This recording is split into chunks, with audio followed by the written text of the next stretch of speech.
Hai, Hai, Mbak Mbak Nana, Prima. Andrew, hai. Hai. Ya ampun, cakep banget loh. Salah fokus. Aduh. Shining, Hebat juga, shining, Coach. shimmering, Coach. glowing. Nah, Halo, apa kabarnya. kabar Mbak Nana, Andrew? Baik, apa Good. kabar, Mbak Prima? Baik. Gimana Bali? Panas nggak? Mulai panas, Tadi mulai pagi malah panas. gerimis sedikit Mulai sih, cuman emang panas. mulai panas banget. Oh, oke. It's getting like Masih that. musim layang-layang nggak? Masih, Masih, masih masih, ya. masih, masih, masih. Masih banyak. Cuman kayaknya udah Masih ini mulai ya? berkurang sih. Biasanya kan ada layangan yang gede-gede suaranya yang Gitu. gitu.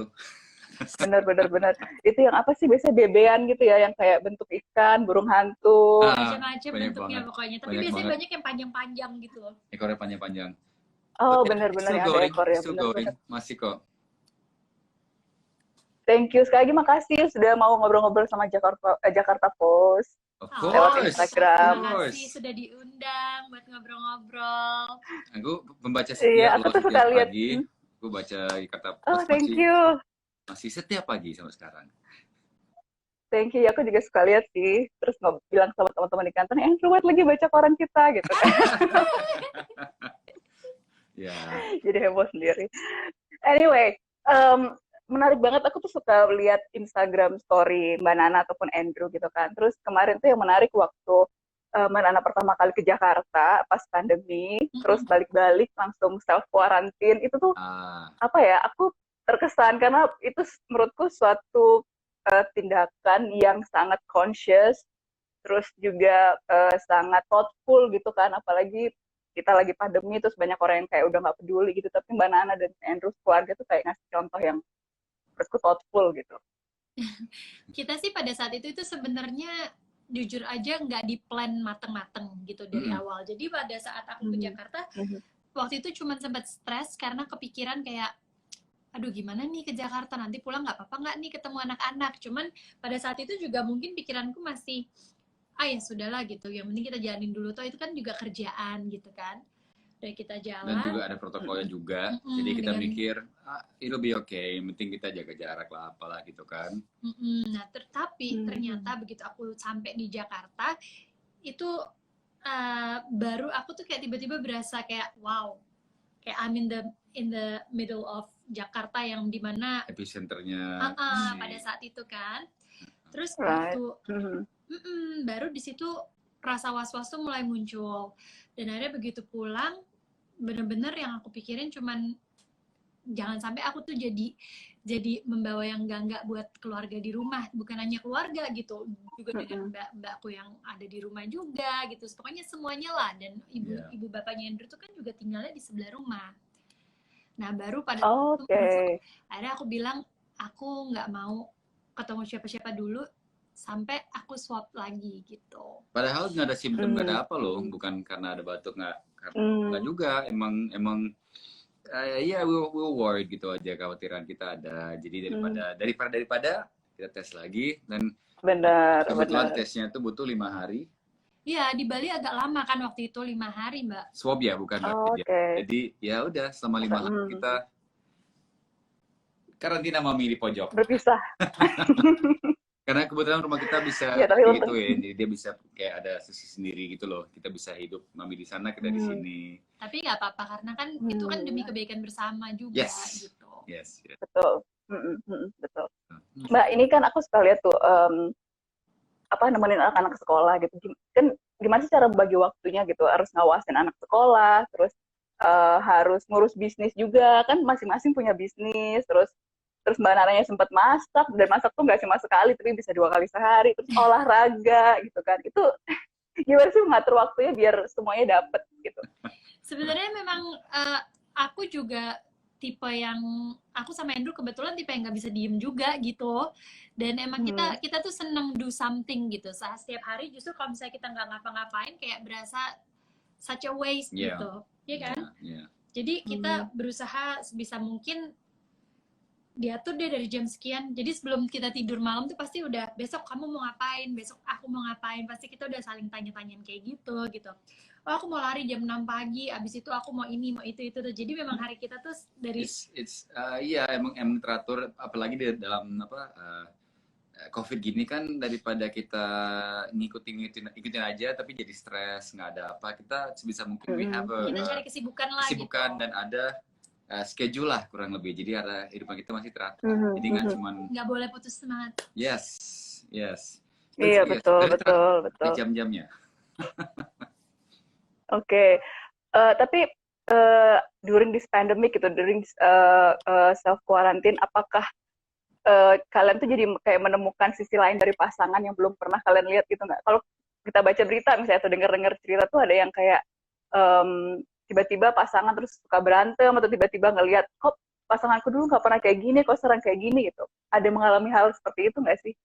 Kita memang banyak baca juga, dan waktu itu kita tahu ternyata memang tingkat rate terutama suami istri berpisah tuh malah jadi tinggi banget semenjak pandemik ini kan. Pertama kan kita lihat di beritanya itu yang di China ya kalau nggak salah ya, apa Taiwan, yang tiba-tiba jadi kayak joke malah kayak ini di sana apa gara-gara COVID ini banyak yang cerai nih.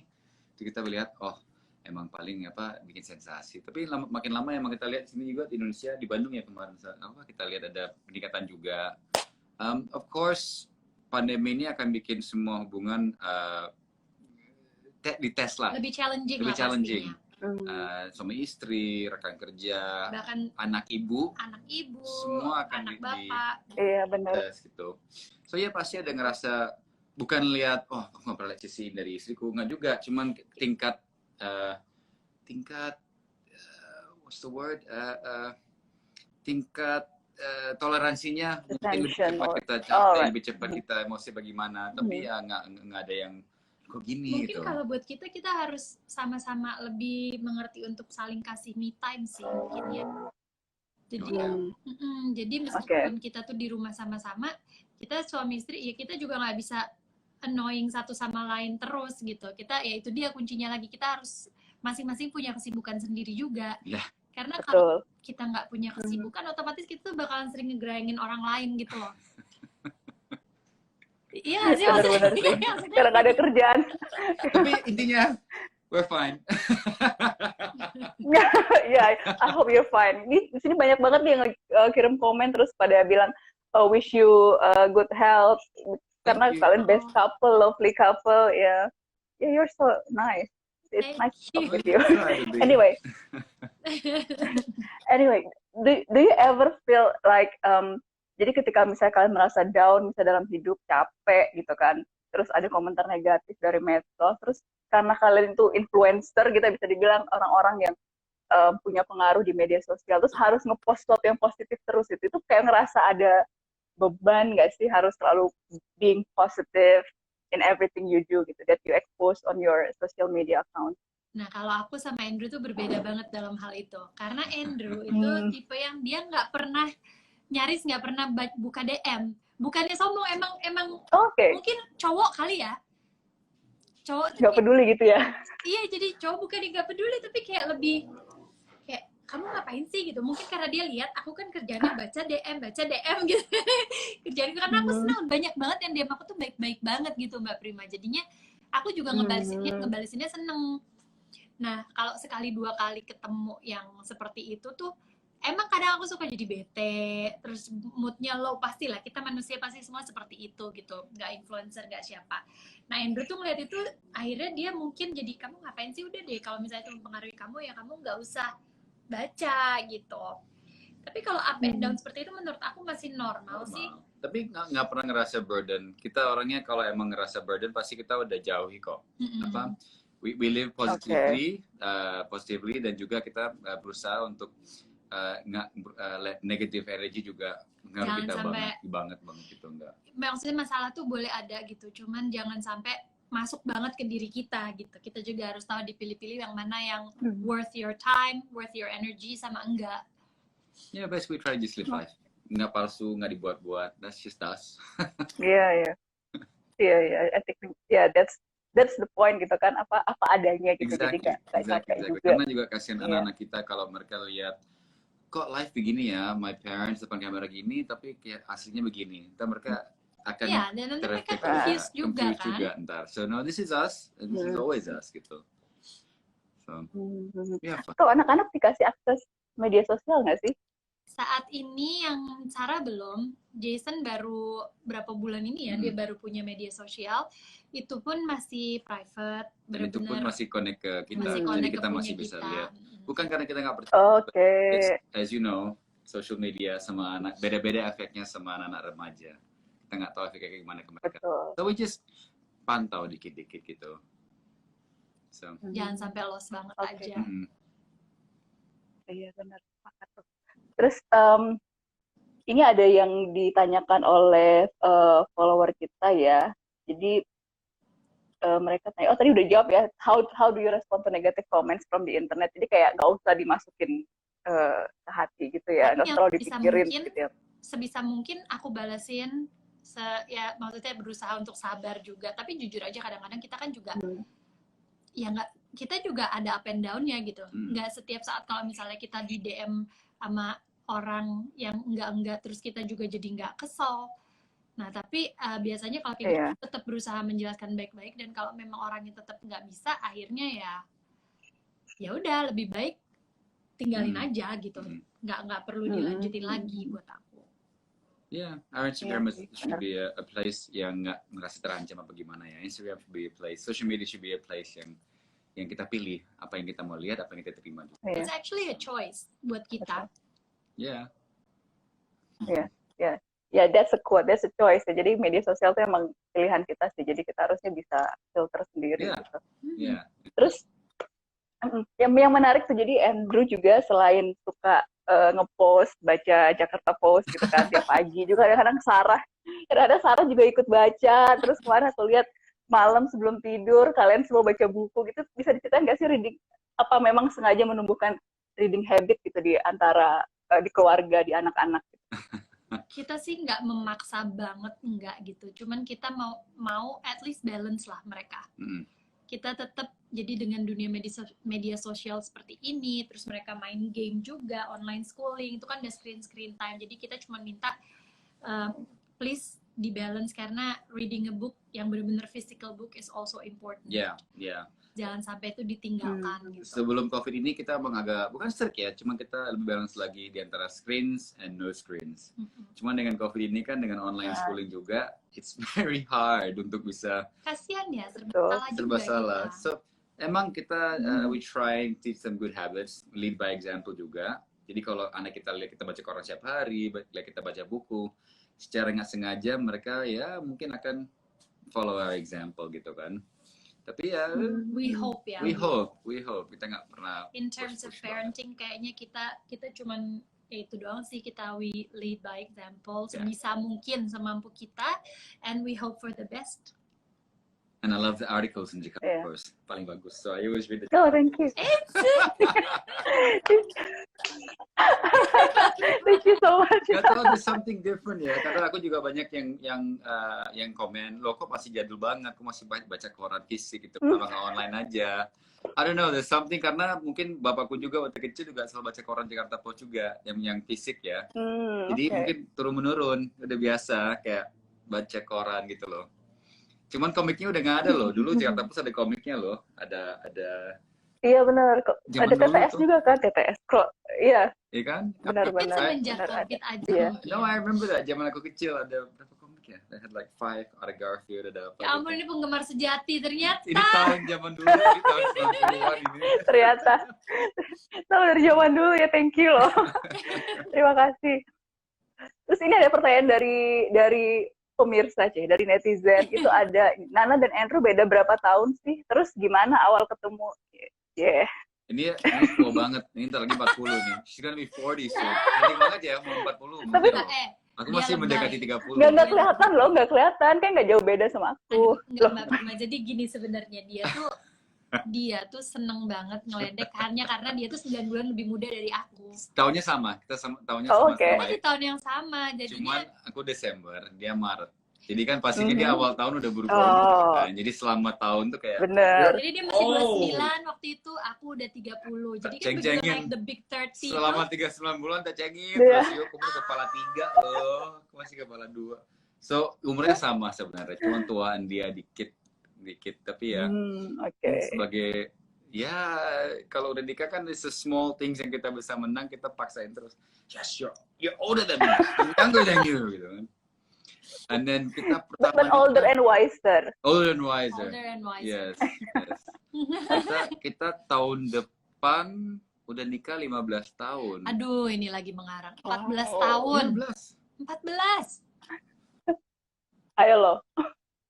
Ayo, tunggu. Ada yang bisa 15. jawab nggak? Aku 15. nggak ada yang bisa jawab. 15. Ada yang bisa jawab. Tahun depan tahun 2021. Oke. 15. 15. Kita See? nikahnya 2020. Inilah Jadi kalau berapa udah tahun? tua, banyak lupa dia. It's okay. I'll help you. We'll get old together. I'll help you. Kita tahun depan nikah Oh my God, 15 tahun. tahun. So we first met tahun 2005 pertama kita Oh kenal. wow. Iya. Ya sekarang kita Wow, ngomong udah 2005 lama ya. kayaknya udah lama banget gitu ya. Iya, kayak udah laku. Bener. Padahal ya 15 ya relatif sih 15 tahun, tapi lama banget rasanya. Bener. Yes, it's been a long time. But yeah, as we first met, kita ketemu 16 tahun lalu, 2005 pokoknya. It's been a long time. Iya, bener. Terus ada nih yang nanya nih, ada yang komentar, I love your cooking skill Kak Nana. Aku I juga love it suka too. lo lihat aku suka lihat Instagram story-nya Mbak Nana kalau lagi masak, aku suka praktekin kadang-kadang, dan itu gampang dan enak loh, serius. Ini honest review. Thank you. Belajar, Tapi jujur, aku tuh kalau belajar makan, masak di mana? aku kalau masak tuh emang satu suka nyoba-nyoba gitu ya, karena aku sebisa mungkin aku selalu penasaran sama healthy alternatifnya tuh apa sih gitu loh.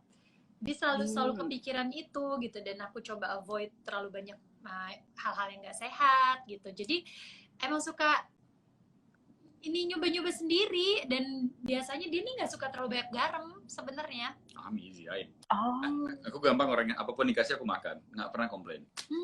Susah dia, aku Good. bilang easy, aku bilang susah. Beginilah kalau orang udah mau 15 tahun. Tapi percaya dia masih nggak pede loh dengan masakannya loh. Masih nggak pede loh. Jadi oh iya, punya kenapa teman yang begitu? gimana? Kenapa begitu? Masih nggak pede. Kita punya teman yang chef itu kan, nah kirim dong makananmu. Dia langsung, enggak seenak itu kok. Aku nggak ini. Ada, masih nggak pede dia. Masih nggak pede sampai saat Ya ini. itulah, mungkin karena apalagi nih kalau misalnya aku masakin untuk keluarga aku di rumah, maksudnya buat kayak mama, buat gitu-gitu, itu pasti ada aja ditambahin sama mereka, karena katanya aduh kalau Nana yang masak, misalnya nih masak ayam goreng mentega, biasanya kan orang tuh pakai minyak dari goreng ayamnya ini kan dipakai lagi. Kalau aku begitu waktu itu ada mamaku, itu aku keluarin, aku buang, aku ganti minyak baru. Nana, kenapa kamu buang, katanya? Itu yang bikin enak. Ada yang nanya juga nih, kadang dari Jason sama Sarah ada keluhan nggak soal makanan healthy food gitu? Karena anak-anak suka gitu. Ada aja sih, misalnya kan biasanya kalau kita bikin chicken katsu tuh pasti semua enaknya digoreng crispy, tuh enak banget kan luarnya. Kalau aku tuh suka ngide-ngide aja semuanya, pokoknya aku masukin oven biar nggak terlalu banyak minyak. Terus kadang mereka gini, kok Mami, it's not as crispy. No, yang paling lucu ini, kadang-kadang Nana sometimes ya, jadi super sehat, jadi kayak tempe aja di air fry, bukan digoreng kan. Tempe di air fry itu bisa garing. Emang, cuman kan anak-anak kan ya nggak ngerti air fry, nggak ngerti goreng, nggak ngerti apa. Anak-anak paling, Mami, why is tempe taste funny? It's like, well today we didn't goreng, hari ini kita air fry. Secara cuman kan anak kecil jujur ya, anak kecil cuma I like it better the normal way. Jadi kayak, ya. Cuman it's okay, maksudnya aku juga nggak selalu hanya aku kasih tempe yang aku steam atau tempe yang aku air fry. Jadi aku juga ada saatnya aku goreng, karena itu balik lagi, aku percaya dengan balance. Gitu. Kamu boleh makan deep fry, tapi maybe not every day. Seperti itu sih. Yeah. Emang, and it's we try to teach our kids. Kita kasih anak kita berusaha sebisa mungkin anak kita dapat lidah yang paletnya lebih sehat. Their taste buds. It's okay with kurangin gula, garam, kurangin gula gitu-gitu. Harus terbiasa. Mereka tuh harus terbiasa nyari makanan sehat, ngerti yang namanya the taste of fresh food tuh seperti apa gitu. Karena Karena aku ngerasain banget ada saatnya aku bener-bener makananku tuh nggak ada sehatnya sama sekali, semua either bergoreng banget atau bersantan banget gitu. Dan aku sama sekali nggak pernah nyari makanan kayak fresh salad gitu, kayak nggak pernah ada craving buat makanan sehat. Nah, akhirnya begitu aku udah mulai membiasakan palet aku dengan makanan yang jauh lebih sehat, begitu aku justru kebanyakan makan yang terlalu goreng atau terlalu santan, aku nyari yang seger-seger yang sehat gitu. Nah, itu hal itu yang aku pengen anak-anak juga punya. Iya. Dan itu satu-satunya cara harus dibiasain. And basically aku makan apapun dikasih, so kalau dia iya sih dia. Kayaknya anak-anak juga makan apapun. No, anak-anak Kayaknya juga anak-anak makan apapun yang dikasih. No, anak-anak itu agak manja dalam arti gini, karena udah setiap hari dimasakin Nana, setiap hari mau lunch, breakfastnya, lunchnya, dinner gitu kan. Kadang-kadang kayak Mom, I don't like this, kayak dikasih apa yang benar-benar fresh, homemade apa gitu, dia kayak Mom, I don't want this, kayak kamu ya dikasih, aku marahin, kids, Mom just spend baru Mama masuk 2 jam loh tadi buat dinner ini, eat it. Aku lebih suka ini, saya aduh anakku kenapa gini, karena dimasakin apapun sama Nana kan enak, yang fresh, yang pastilah, jadi anak-anak agak wajar banget lah mereka. Makanya kita, ya itulah gunanya kita nggak terlalu strict. Pasti mereka tetap akan nyari. Aku juga, jangankan anak-anak, aku aja sekarang disuruh sup kaki kambing masih kepikiran. Oh iya. Ayo Pak. Iya. Itu guilty pleasure ya Mbak Nana, kaki kambing. Aduh, di sini nggak ada Mbak Rima. Oh. Di Bali susah nyari sup kaki kambingnya. Pokoknya makanan kaki lima di Jakarta tuh nggak ada lagi di Bali kayak gitu. Di Jakarta emang kayak nasi goreng gilanya itu emang nasi gila it's gitu. so good. Di sini nggak ada. Ngomongin makan. Nggak ada. Tapi kalau di Bali kan nasi lawar beda ya, nasi campur Bali udah beda lagi taste-nya. Yeah. And also di Bali ada banyakan restoran-restoran yang mulai arah ke healthy food juga. Jadi kita dimanapun pasti ada restoran yang no MSG apa gini-gini, which is okay. Tapi ya itu balance. Kadang-kadang kita mau cari bakso pinggir jalan. Okay. By the way, kalian udah tinggal di Bali berapa lama ya? Udah 11 tahun ya tahun ini. 10 ya? Oh, 11 tahun ya? 11, kita udah 11 tahun.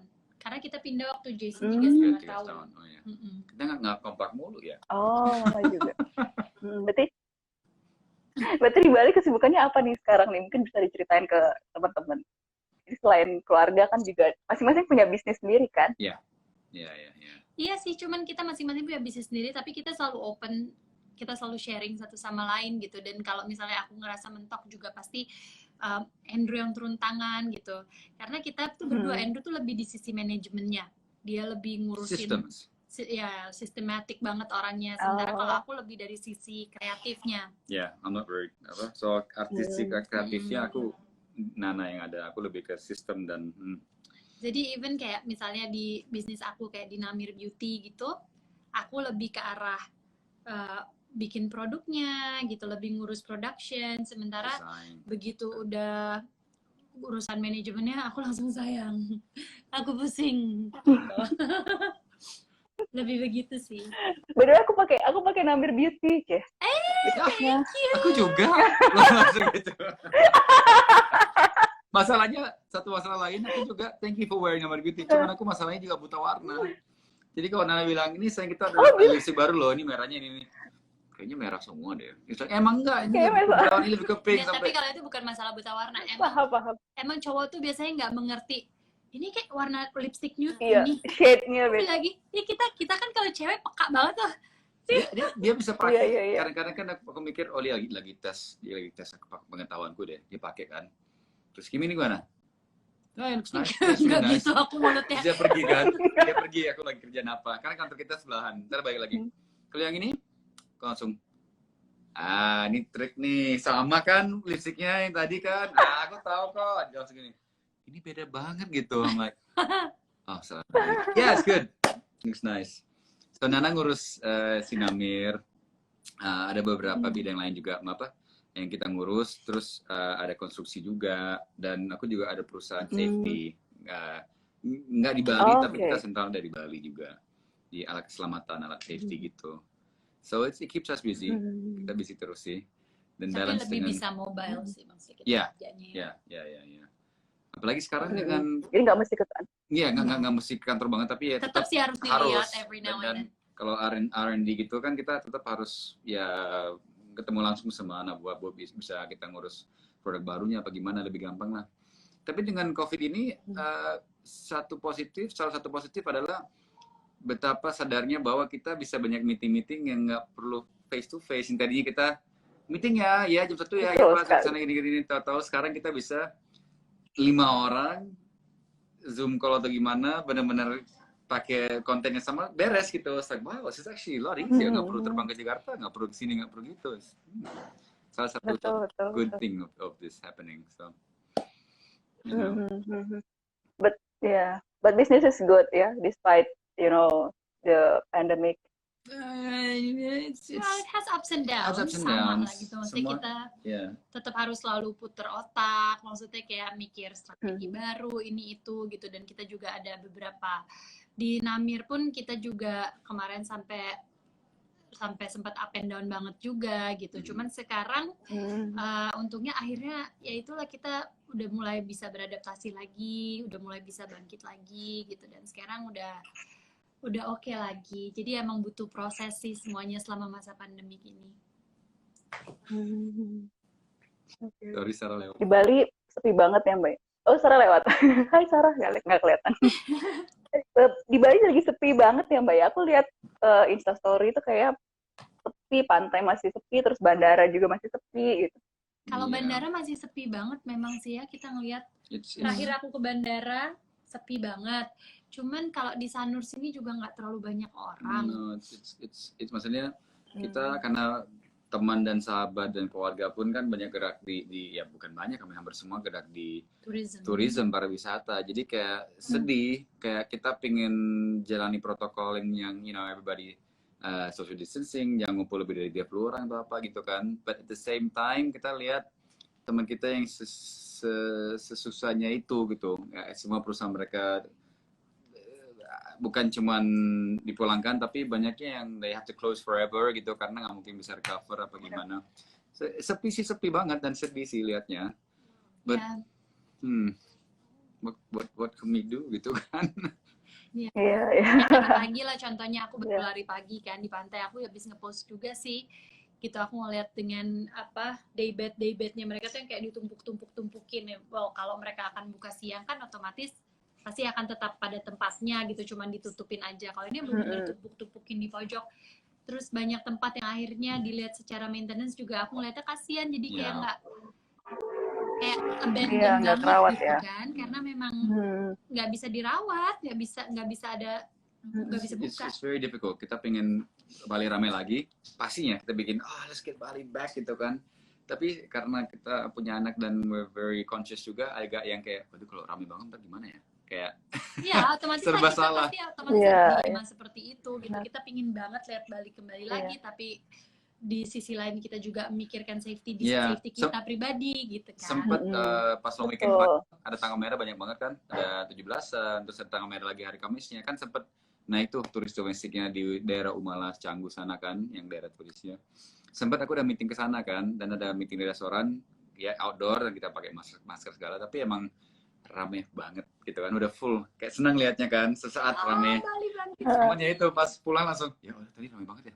Oh iya, langsung cuci tangan, langsung yang kayak gitu, kayak aduh gimana ke depannya ya? Tahun depan gimana? Akhir tahun gimana? I don't know. So jadi cemas ya, seneng tapi cemas, takut juga kalau rame-rame gitu. Iya, emang kita. Tapi kemarin waktu serba salah sih semuanya. Ya gimana?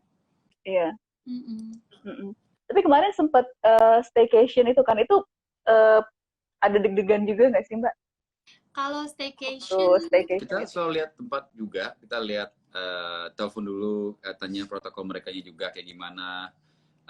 Kita juga tanya tempatnya sendiri kayak gimana juga, apakah dia banyak indoor, restorannya outdoor indoor. Iya, pasti kita research dulu juga gitu. Jadi nggak sembarangan. Kita saat ini juga mau staycation dimanapun gitu. Yang pasti maksudnya bukannya sombong atau apa sih, tapi memang saat-saat seperti ini kan kita pentingnya jaga, apalagi kalau kita bawa anak-anak gitu.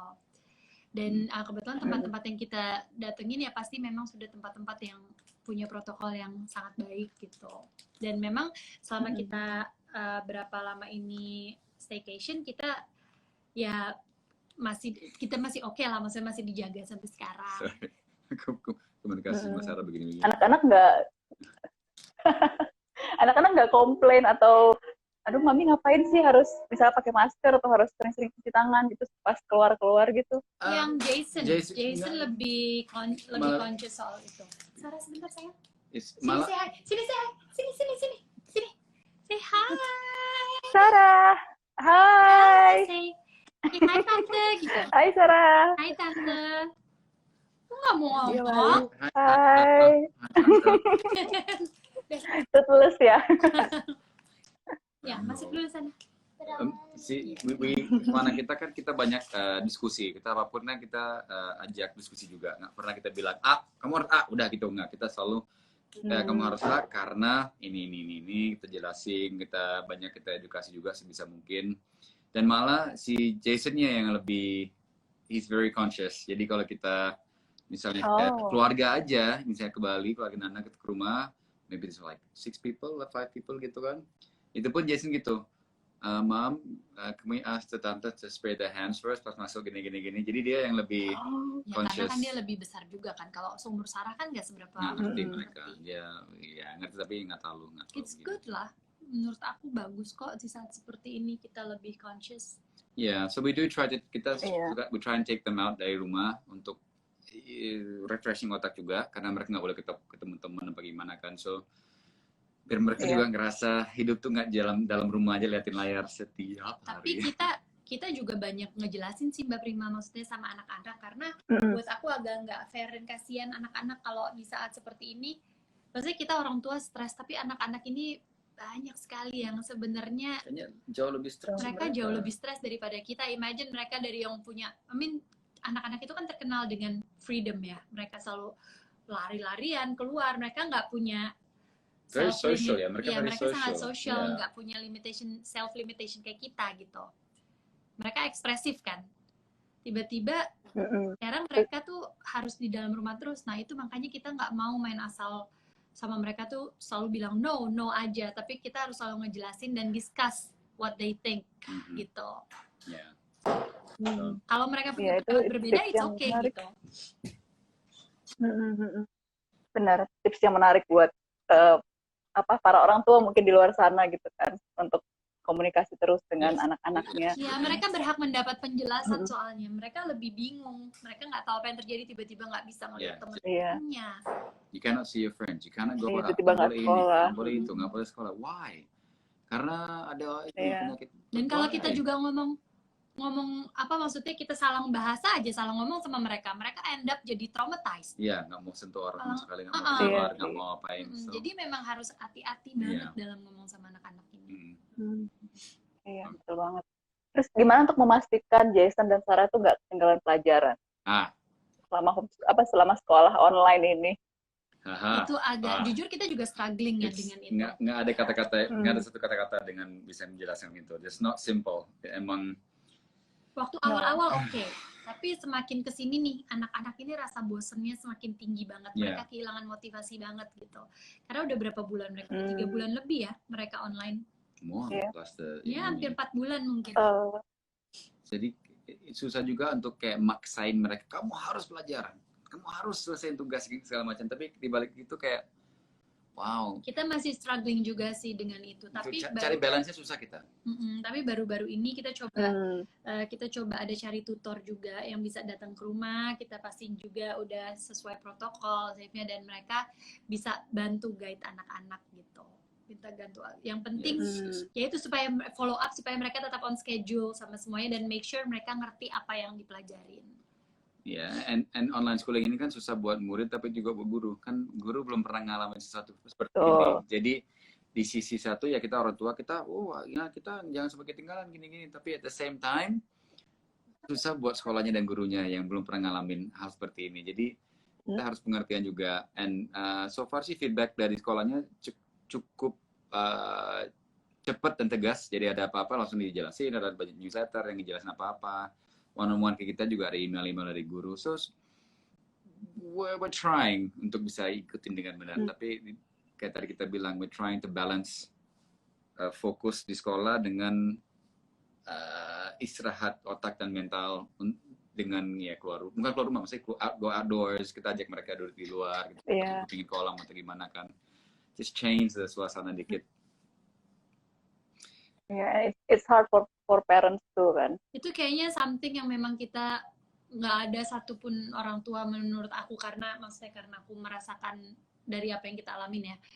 Maybe ini mungkin salah satu yang nggak ada satu orang tua pun yang tahu jawabannya gitu. Maksudnya yang belum menemukan the perfect answer for it. Kayak memang satu, kita dealing with different children with different personalities. Kita nggak tahu mereka semua ini pasti gimana sih ngadepin ini gitu. Jadi approach-nya juga akan berbeda-beda. So there is no one answer menurut aku untuk ini. Yeah, it's just very hard nih itu. Udah sekolah udah selesai, tahu-tahu dad, aku boleh video call nggak sama temanku? Dan, oh my god, screen time. Nggak boleh screen lagi deh, cuman itu. Tapi there's no other way. That's the only way mereka bisa interaksi sama teman. Iya bener, kasihan juga kan nggak ketemu teman-teman gitu. Oh well, it's not to try. Tapi kayak kita memang harus aktif. Kita harus aktif Mbak Prima. Jadi memang nggak suka secapek-capeknya kita, ya kita tetap harus aktif ngajakin mereka menggambar, mungkin untuk anak-anak yang lebih kecil atau anak-anak yang lebih gede, mungkin ayo keluar yuk main badminton di taman atau apa. Jadi anything. Kita di garasi kita bikinin tempat basket juga, jadi enggak bisa main basket. Memang kita orang tua harus dituntut lebih kreatif dan lebih mau untuk ikut dalam kegiatan anak-anak ini loh. Kalau enggak ya lebih kalau enggak benar-benar ya udah, that's it. The kids. Tapi buat orang tua mungkin main sama. Kenapa?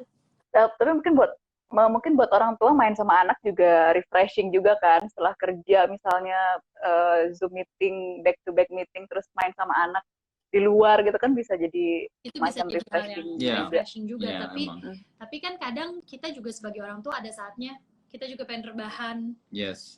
Itu penting loh, karena orang tua semikir kan we have to always, kita harus biar anak kita semangat apalagi gimana.